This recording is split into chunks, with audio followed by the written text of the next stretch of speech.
Welcome back to the Football Terrace. Good morning to each and every single one of you. It's the morning after the night before for Liverpool fans. How are you feeling?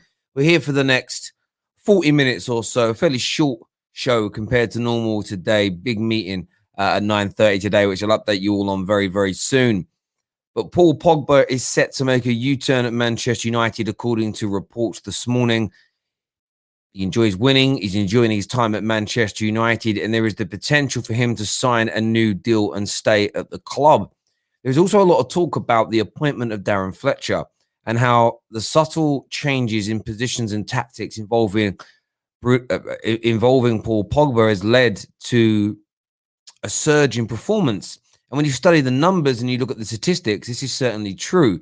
We're going to delve into that in a little bit more detail. And I think what that really stands out is it was a conscious decision by Ole Gunnar Solskjaer to bring Darren Fletcher into Manchester United based on what he believed he could bring. And there was outrage by sections of Manchester United fans that, backward step, don't need DNA, we need somebody with a better CV. And the growth and the difference in Manchester United in over the course of the last 5 to 6 games is clear for everybody to see, especially from a mentality point of view and the turnaround of a certain Paul Pogba. I also want to talk Liverpool this morning as well, because you have time to reflect. You move away from the reactionary emotion of the game. And of course, City fans and United fans, Leicester fans, Spurs supporters last night celebrating that victory for Burnley because it benefits our clubs in a multitude of ways. A lot of Liverpool fans last night are talking about Klopp, blaming FSG, individual players. I want to know how you're all thinking and feeling this morning. We're going to, of course, go through your live comments. We're also going to open up the Skype lines for you to come on and have your say. Admin, as always, hit that like button, whether you're watching on Facebook, whether you're watching on Twitter. Also, retweet on Twitter. Share this stream right now on your social media platforms, on your Facebook pages, your Twitter feeds, etc. Get this out there. We want to get as many people involved as possible. And, of course, a big shout-out to our sponsors, Manscaped. You can still get your 20% discount upon any of their male grooming products that are available on their website. All the link for that is in the descriptions below. We are going to open the lines for you to call in as well. We're going to share the link, the StreamYard link, in a general chat page on the Discord server. So if you're not part of our Discord, go get signed up right now. Go get that done.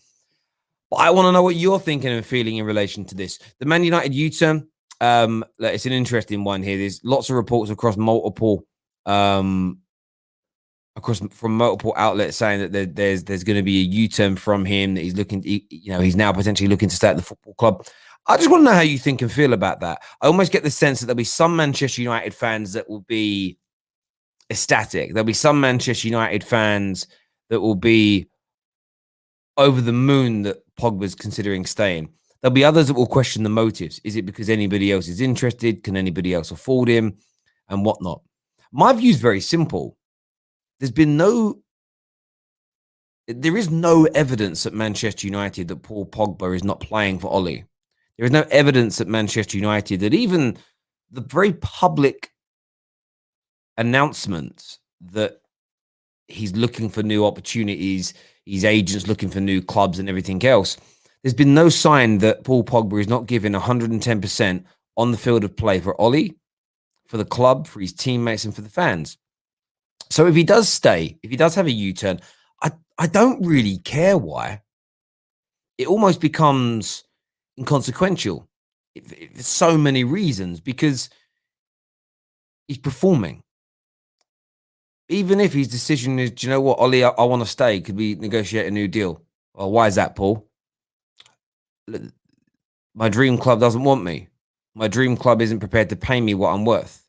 So, do you know what? I'm going to stay here and give my all for the club. We have to understand we're emotional about football as fans. And some players are emotional about the club they're at because of a certain affinity they have. And I do believe that Paul Pogba has a lot of respect and love for Man United. But these guys are professionals. They often will, and rightfully so, treat their football club how most people treat their employers.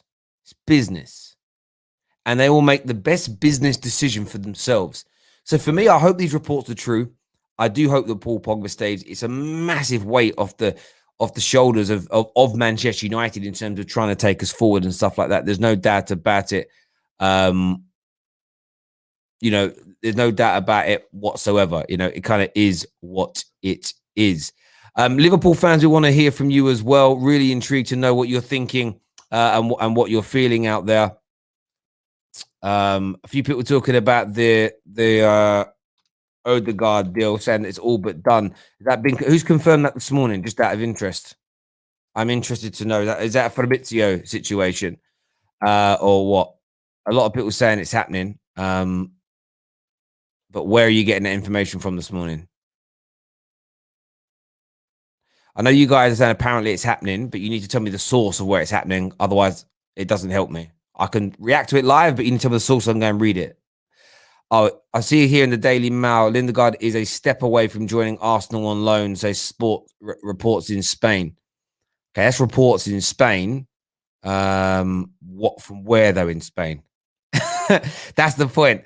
We could talk about it though. Spanish outlet Sport. They're called Sport. Maybe that isn't how you pronounce it, but they're saying that's the case. Interesting. Arsenal fans, are you happy about that? Are you excited about that? We can chat about that this morning as well. Absolutely, we can, because that's what we're that's what we're here for. We're a football channel. We're here to talk football. Happy days. So if you want to phone in for that, we'll get it done. Make sure you're hitting the like and share button. We're going to open the lines very, very soon for you indeed. In fact, we'll get that shared now on the Discord server. I'm going to serve it. I'm going to put it out there this second. But they're the subjects we're talking about. SFG or Klopp, who do you put to blame? Ødegaard to Arsenal and Pogba U-turn. Outside of that, cool. But that's the subject matter today. Remember that. So that's the subject matters before anybody rings up and wants to talk about Leyton Orient's recent run of form. Terry, it's funny how I temporarily randomly got banned from Twitter for just yesterday night. That is very weird. Sourced is trust me, bro. I like that. I like that. Oh, here's a comment that says Arsenal met Ødegaard for the second time and agreed with Ødegaard. Real Sociedad seem ahead in the transfer, but Arsenal's latest offer convinced him. Well, that's because he wants to move to as big a club as possible. And so that's how we have it. We've got a man like Pav on the show this morning. Pav, welcome back to the Football Terrace. What do you want to say, mate? Yeah, I'm good, man. I hope you're good. I was just sitting there actually laughing. There's a guy coming for you and a gal on Twitter, but I'll leave that for you to have a look at later on. Okay. Obviously, I want to talk about Pogba. Now, before the Leipzig game started, obviously you had a stream on, and I come on here and said I wanted him out.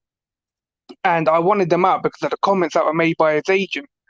And my feelings now, like, even though I wanted him out for that, the way he's performing, like, I would happily change my mind and say Man United offer this guy a contract. If he's willing to stay at the club and his agent's willing to stop talking, I'm happy for him to stay. The way he's performing now, you can't let a player like that go.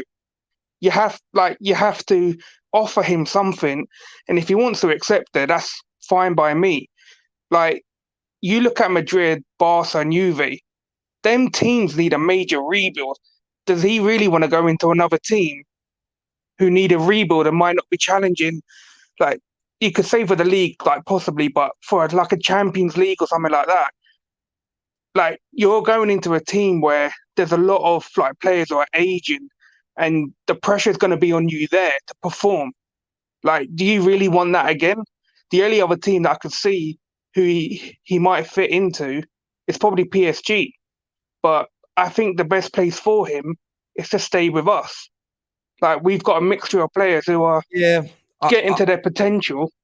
No, I totally hear that, and I think that's listen. Rival fans will kind of denounce what you just said because it's not even about rival. Well, it is about rival fans. People will often they'll denounce it and say it's stupid or it doesn't make sense just because it's actually logical. That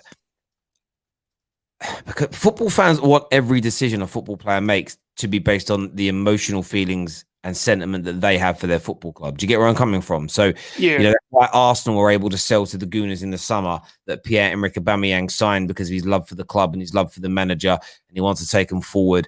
And you'll find that about 20% of that is true. The rest of it was, yeah, we also paid him a colossal amount of money, which shouldn't be something that Arsenal fans are embarrassed by. It should be something that they're embracing, that their club is willing to spend money to ensure that they progress and ensure that they move forward, as an example. And I think that that's something for me that football fans need to get into their mindset, that this is a business decision and a career decision for football players.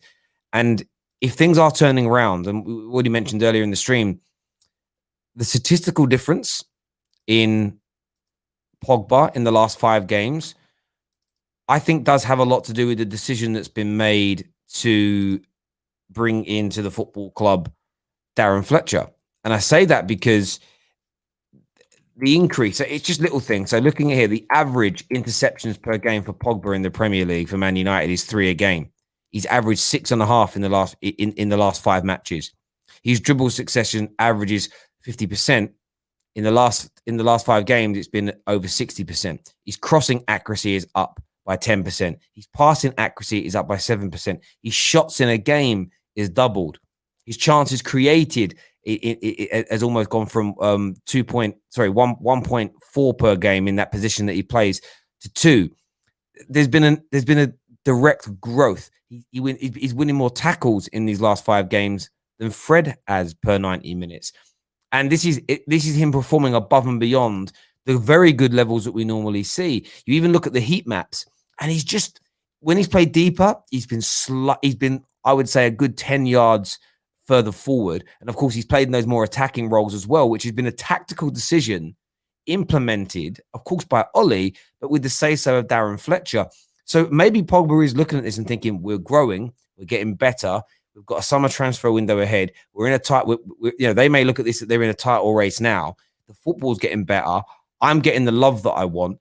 Moving now could just be a case of, you don't want to, don't shut the door after the horse has already bolted, if that makes sense. And he could spend 3 years at another club while they're building up to being back to their best. And by the time that happens, Paul Pogba's 31 years old and the prime's almost past him. So I'll make you right. Like, I think there's some certain logic in him staying at Manchester United. His performances isn't just brushing on, like, obviously for himself, it's other players who have improved. Look at Harry Maguire, look at Luke Shaw. There's other players in this team who have stepped up as well. Like, they've got that feeling that they feel that they can maybe win something this year. So they're all stepped up a level and they're all going to, like, put that commitment in till the end. Like, I really do hope, like, we win this league. But yeah, I hope, like, we do sort something out for Pogba. Like I said, there's going to be more pressure on him if he goes to Madrid. And their fans, if you're not performing, they're going to let you know. Look at the state of what they've done to Gareth Bale and people like that over there. But yeah, in my opinion, I agree with you. I agree with you completely. Pav, listen, mate, thank you very much for coming on the show. Actually, before you go, I just want to ask you about Liverpool quickly. I mean, there's a lot of talk this morning. Klopp's come out and said that things are his fault. There's a lot of Liverpool fans suddenly angry at the lack of spending. They're not celebrating the net spend this morning.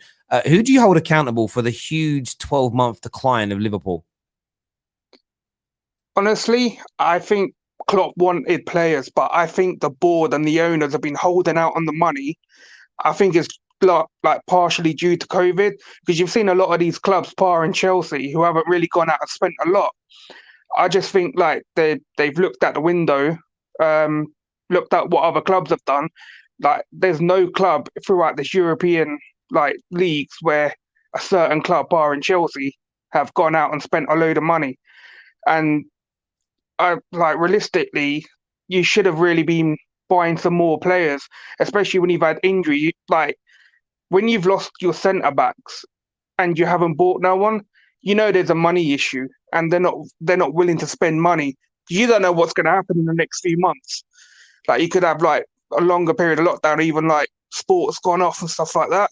Yeah. But there is, like, obviously they should be doing better. They're the champions of, like, the last season. But yeah, I don't know. Like, like, all of them have to be accountable for their own actions. Like, they should be doing better. I totally agree. I do think it's a combination of a number of things.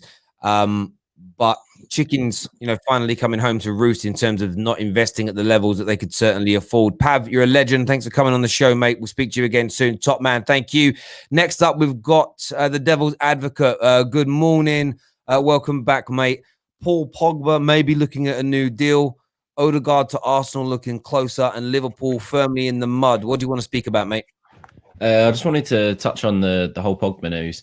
Personally, I think it's obviously in his court. The ball's in Pogba's court because, come May, he's going to have a decision to make. And personally, right now, I feel like he's playing for a move, but it's not necessarily a negative thing because we're going to get the best out of him for the next 4 or 5 months. And, if his performance really takes it to a new level, then I think he will have something to consider because, we might be looking at a 21st title. Do you know what I mean? So, as Pav said, there's no point going to another club that's on a slight decline. I mean, Bayern aren't near the heights they were last season. Juve's falling from grace a little bit. PSG, but, they're falling down their league a little bit. So I think it would be naive to, make a decision now, like offer him a contract now, because I feel like he wouldn't have considered his options. But I think my only concern with it, would be if he does sign the contract, it would be probably his biggest contract, and it would be a 3-4 year contract, and he'd probably end here. And I don't think that Mino Raiola would keep his mouth shut for 4 years. And I just don't want to go through the circus again, to be quite honest. No, I get that. I suppose the only difference being if he signs a new deal, this next 3 to 4 year period, in my view, would be, you would hope United would be past the turmoil and we'd be a better team, because when Man United are doing well, when any club's doing well, there really isn't player fallout and turmoil. Have you noticed suddenly? Yeah. I know the Ollie Outers will do it because the Ollie Outers are the jesters and the basement dwellers that keep giving. But essentially, have you noticed how no one's crying about Van der Beek not playing? Yeah, that's it. Once we're winning, it doesn't matter. Yeah, and the media are not talking about it. They're not panning to. Then have you noticed where we're winning and we're top of the league? They're not panning to the bench and showing us the miserable faces of players. Yeah, because you don't. It's like with Liverpool. The reason why this last few weeks has been a shock for Liverpool is because, and even to some Chelsea fans to an extent, when they see how bad they are at conceding goals away from home, it's because for whatever reason, for over a year, these things have been going wrong for your club, or in and around a year. But the media and your fan base as a whole hasn't wanted to focus on them. So it's a shock for you. Right now, Man United are seeing that in reverse. Because we're doing well, there's not really any negative talk. So everything feels happy. Everything feels fine and dandy. With Paul Pogba, for me, what I've been really impressed with when it comes to him has been his response to everything that went on with Mino Raiola a few weeks ago. And from my perspective, I feel like I've always trusted that Paul Pogba isn't this virus. Of course, we've done videos and spoken about this has been said. What do you all make of it? I've definitely condemned some of the things that him and his agent between them said in public.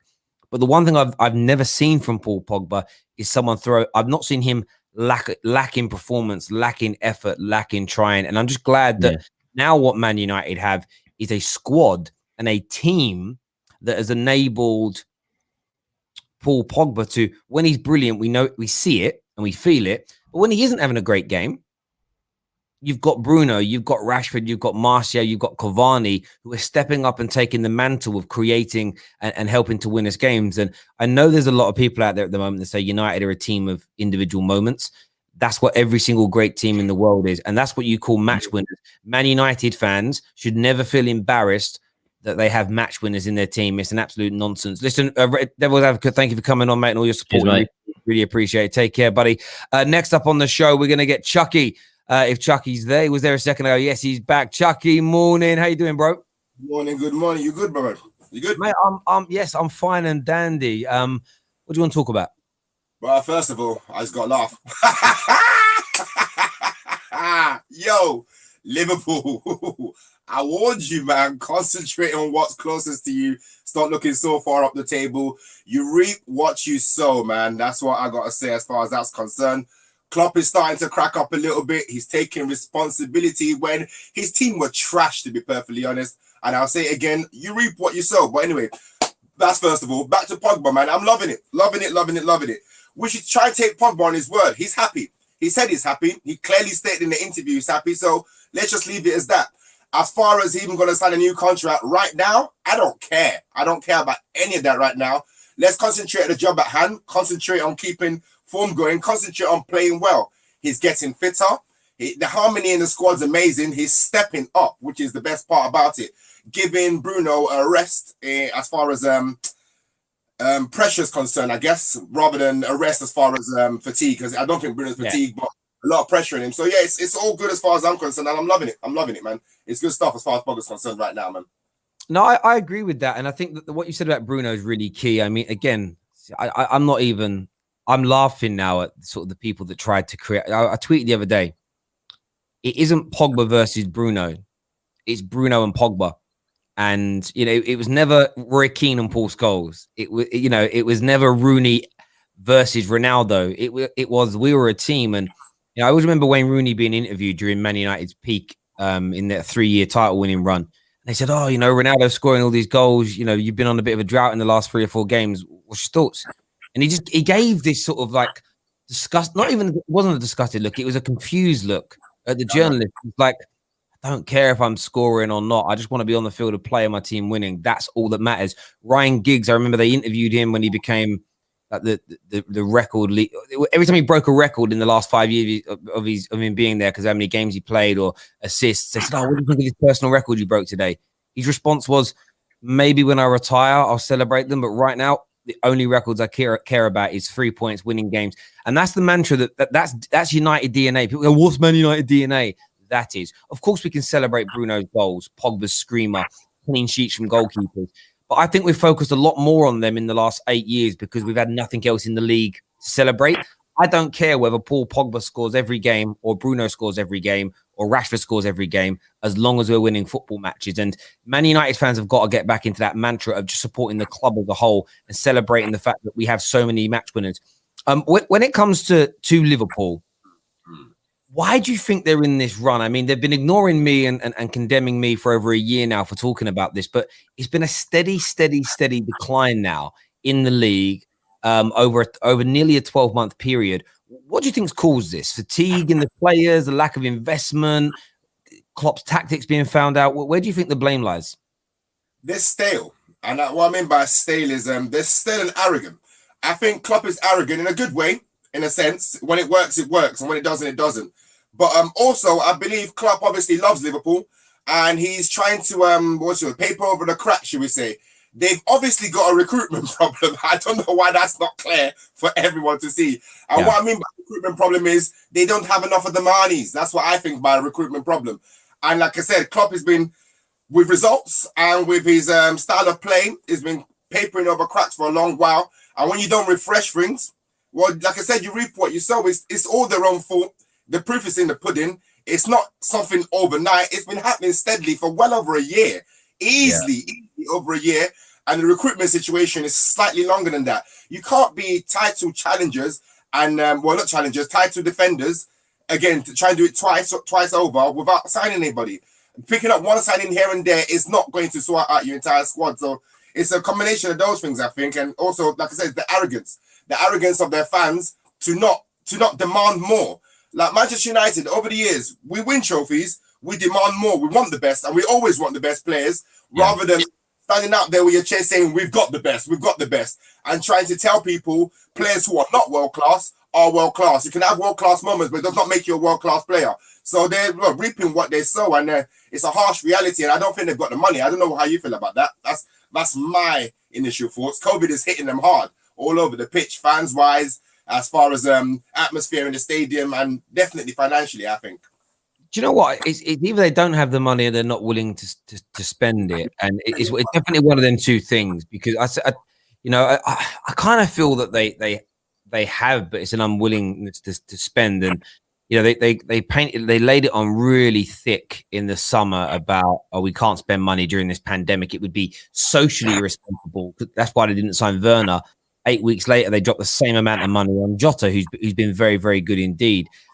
I just think that I'm not even saying they got lucky with what Klopp did, but the problem that you face is this: when you buy, not cheap, because 30 million here, 40 million there, 75 million. They didn't spend cheap amounts of money, but they were buying players, and there still wasn't the expectation of Liverpool winning league titles. When you elevate some of those players to being some of the best in the world in their position, some of them very, very much, Alisson and Van Dijk and Trent have been lauded as being the best 3 players in their positions in the world. As an example, you're attacking 3, the best trio as a collective. When you start renewing their contracts, it becomes far more expensive. I think Liverpool's wage bill was raised by like 300 plus million pound over the last 3 years, which takes a hit in what you could spend elsewhere. Equally, when you then want to sign new players, people aren't coming into a project to grow to be the best. They're coming into a team that is self-proclaimed the greatest Premier League team ever. So, as an agent, you want my striker. You obviously want your striker. Must think my striker is brilliant because you're the best team in the world and you want him. So we want to be paid like one of the best midfielders or strikers or defenders in the world because you want him, especially if you're offering him a first team place like a Jota or a Timo Werner. Werner's not going to come into to Liverpool and be paid half the amount that Mo Salah or Mane are. Now, fans will go into this emotionally and say, well, no, Salah and Mane deserve more because of what they've done for the club. That isn't how business works.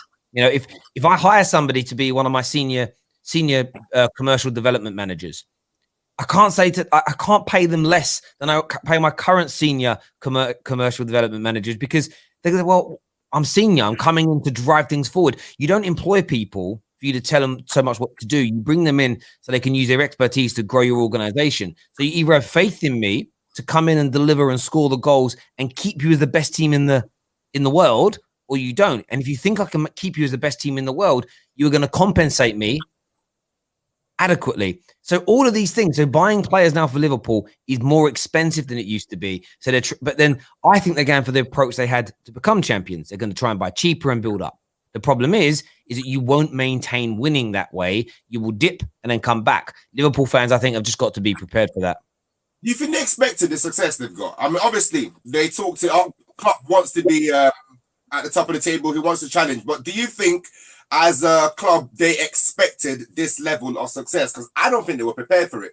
And now it's here. They don't know what to do with it. That's my opinion. I don't have anything to back it up. But I don't think they're prepared for it. I don't think their fans were prepared for it. I don't think they really knew what it's like for everybody to want your neck. Do you know what I mean? Well, that element's true. It becomes a new thing around everyone hunting you down, coming for you. You know, every little mistake's going to be criticized and maybe over scrutinized in many ways. And that's part and parcel of being, of being champions. And that's a new feeling for this modern day Liverpool team. And in terms of did they expect it? I think they might have expected at certain times with the quality of football to maybe win titles. But equally, when you win it how Liverpool did, when you win it so emphatically, when you win it with such ease, the expectations are higher. And there's been a 38% drop-off point from Liverpool. But the point I make to Liverpool fans is this: you need to get yourselves out of what I call communist Merseyside, right? Where they're pumping false propaganda down your neck every single day. It's not paradise.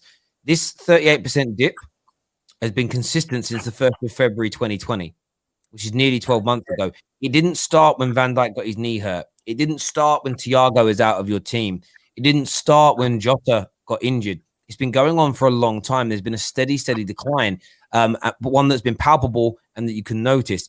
And that's because, like you said, I think certain players are worn out. I think the system's been, in some respects, found out. They needed to refresh the squad. They needed to change things up in terms of their style of play.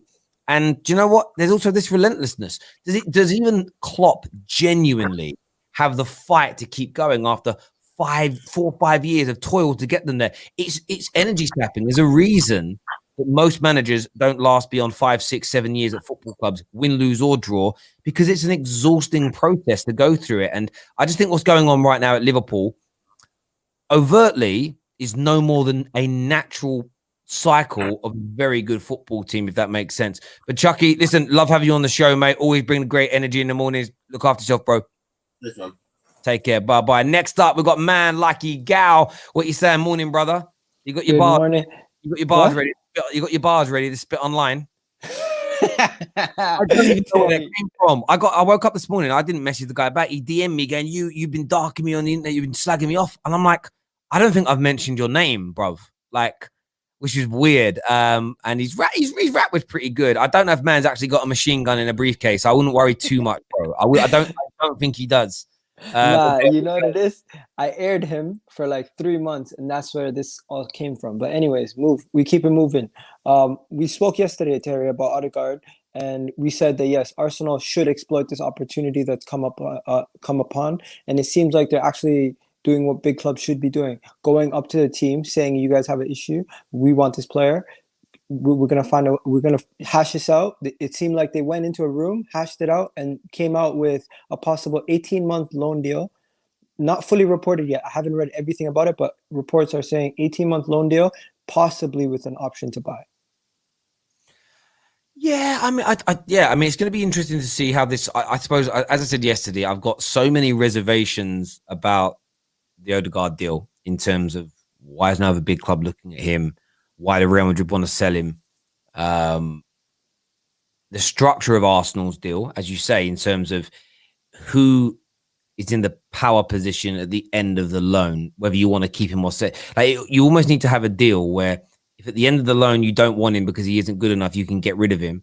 But if you want him, you can, because it almost needs to be a sort of a non-compulsory purchase order that you're in control of, that you have the sort of the voting rights over to say we're going to quash it and crush it, which is actually quite hard in any kind of contract negotiations in business. Having the strong end of both decisions, both cancelling it or seeing it through to fruition, it's generally hard to get both. That's going to be the conundrum here. Because what you don't want to do, forget my opinion on to whether or not he's going to be good enough in the league for a moment. The last thing you want to do as Arsenal right now, thank you, Mansour, for the super chat, by the way, is get him on an 18-month loan, turn him into a star, and then Madrid go, yo, you want to come back? Now, mate, I know a lot of Arsenal fans, so again, the PR will be, yeah, but we can make him fall in love with the club. We can make him want to stay, etc. That's such a gamble. You know, I heard Spurs fans sort of say about Reguilon, that, but we might be able to convince him to stay. Do people realize how hard it is to stop the likes of Real Madrid and Barcelona taking people's players? Unless they grow up an Arsenal fan or a Man United fan, it can be impossible to do. And I think that would be my only reservation. You know why people get excited though, Terry? It makes sense when you see a player who came to Real Madrid at the age of 15, so highly touted, also has a £300 million release clause. Like, you know me, I told you last week, I'm not going to get overexcited about the signing. I understand that it's a last minute thing. Literally 3 days ago, I didn't even see that he was an option on the table. So right now, I'm not going to be celebrating. No, I hear that, and I think I understand why people would get gassed. I do think when they would be a better option and a better signing at this moment in time. I don't know. No, that isn't. Is that eye test? Eye test. It's not the eye test. Eye test. No, it's not the eye test that we all know and love. So I'm moving him out. I thought it was the eye test. I was going to let him have his say, but it's not the same username. So I know what, because eye test has his real name showing as his username, but that's off air, and it's not the same guy.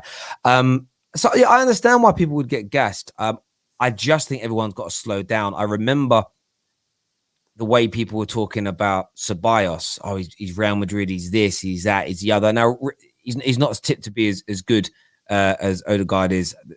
My biggest reservation though with him would be he's obviously willing to move to the biggest club possible. It's why he was desperate. I was reading last night. He was desperate in the summer to re-sign with Sociedad. He wanted to play football. He was all up for joining them now. He was like, yeah, I can't wait to go back. Arsenal show up and he goes, oh, bigger club. I do believe if Bayern Munich walked in now and said, yeah, actually, we want you to give you a starting berth, he'd go, cheers, Arsenal. I think he'd do that. I think right now he wants the biggest club possible. What would strike me as fearful as an Arsenal fan is why is no one else looking at him if he's this talent at 22 that's available? That's the only thing. And it's maybe just a thought in my mind, you know, in terms of... Can I tell you some of the teams that are after him, Terry? So you have Real Sociedad, Arsenal, you have Ajax, and reportedly Inter, and I think Napoli. Those are the 5 clubs that are after him. So barring... You're the only... Inter Milan have won a Champions League, so maybe there's maybe if Inter are looking at him, that makes sense. They're a pretty big club. If they actually having negotiations with him, I don't know. Ajax, I don't want to sign a player that Ajax want to sign. No, like Ajax are a wonderful football club, but they're not a giant in the modern day game in terms of they're not in one of the top 4 leagues. They're not a giant in terms of they're no longer. If this was the 90s, yes, they're not a Liverpool, a Barcelona, a Real Madrid, a Bayern Munich, a Juve now. They're just not because of the size of their league. So I wouldn't. They're good. These are great historic football clubs, but they're not the big boys. And Real Madrid, it's interesting that all the clubs that are looking to buy this player, I don't think Real Madrid look at any of them as being competitors of theirs domestically or on a European basis. That's why they're willing to sell. And that would strike me as that would just be a concern for me. It really would. Can I tell you why I'm not concerned? It's because in my situation in the situation we're in right now, we're playing Emil Smith Rowe, a kid, and I know as much as he's performing right now, he could see a dip in his form, and we wouldn't have anybody to cover him or any cover in the squad to keep balance within the squad.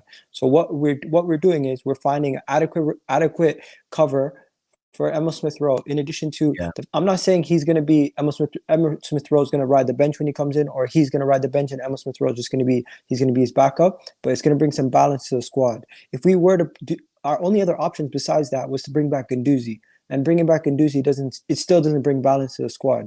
No, I listen, and I understand where you're coming from. A lot of people here saying Ajax got to a Champions League semi-final. Yeah, they did. And so again, this is what you got to understand what I'm talking about.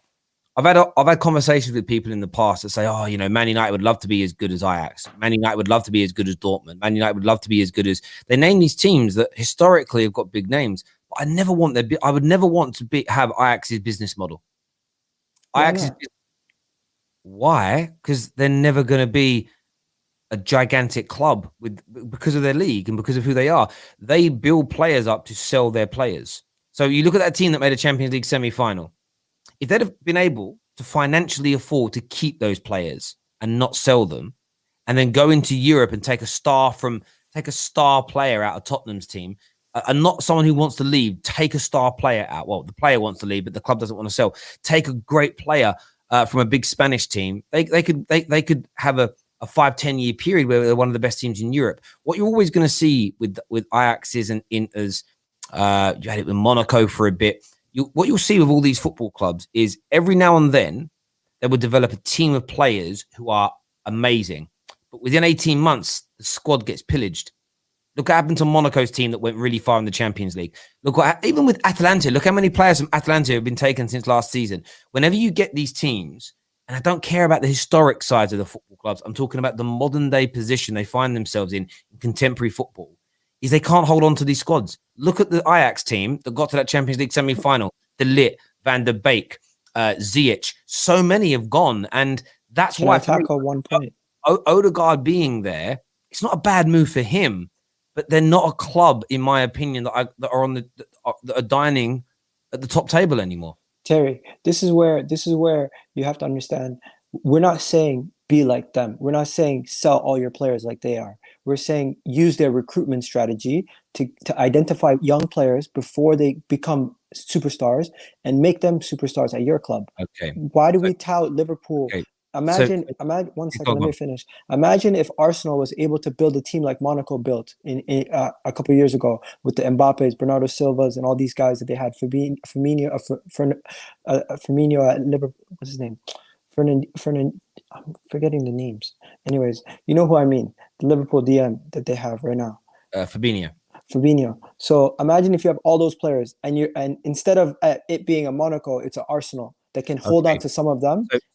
Sorry, I get your point. You're missing one key fundamental fact. It's how the likes of RB Salzburg, the RB group, are able to sign so many of these players. It's a reason why these types of academy systems around Europe get these superstar talents.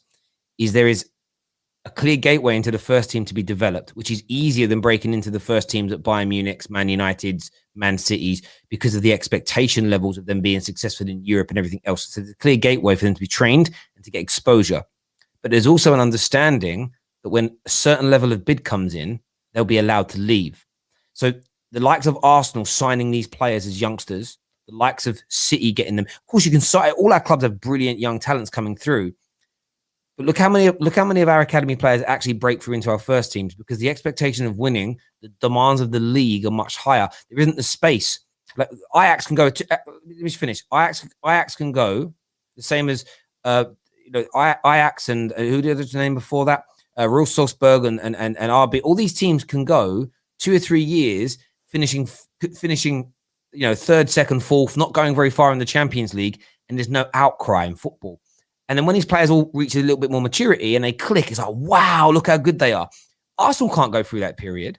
Chelsea, look at Chelsea right now. They're struggling. They can't go through that period. It's like we need to go and get some established players to take us forward. So I understand why you think, let's copy their model. But the problem is their model comes with a much lower expectation for fans for winning titles, winning trophies, and being successful in Europe.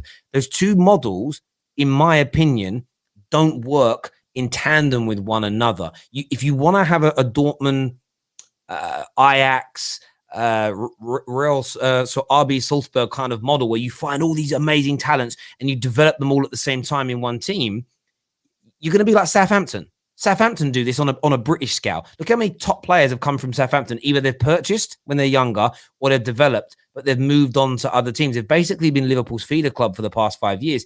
You can't hold on to them. But Terry, So if my son was a talented footballer and he was offered an opportunity to go to Man United's academy or Ajax's academy, I would encourage him to go to Ajax, because there's more chance of him getting the exposure and the professional game time in the men's game than at Man United. And then he'd be able to move on elsewhere. And there is always an underlying acceptance. I remember listening to an interview, and I've got to go to a meeting in just a second because I've got to end this. But I remember listening to an interview with the president at the time of Olympic Lyon. Lyon's business model is the same. And he named a lot of the clubs I've mentioned in it. He goes, our business models is to have an amazing world-class academy so we can sell. And the reason we have to do that is that's how they make their money.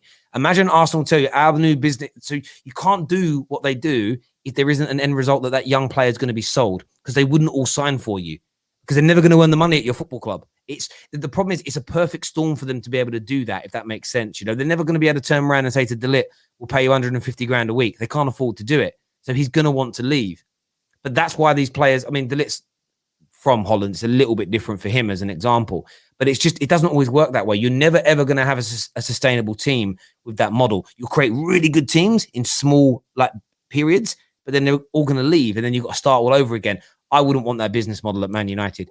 I'll say one thing. Yeah, quickly, and then I've got to go. Sorry, mate. You don't have to have a whole team full of them, Terry. You can have 3 to 4 of them and have the rest of them regular signings or experienced players. You need the right mix. That's what I'm saying. And that's what you've got right now instead of Man United. You've got Saka, you've got Smith Rowe, you've got Martinelli. That's 3 or 4. You've got Gabriel in your defense. Man United have got 2 or 3 really talented young players. That's what you do when you're trying to be at elite end. Every team has that.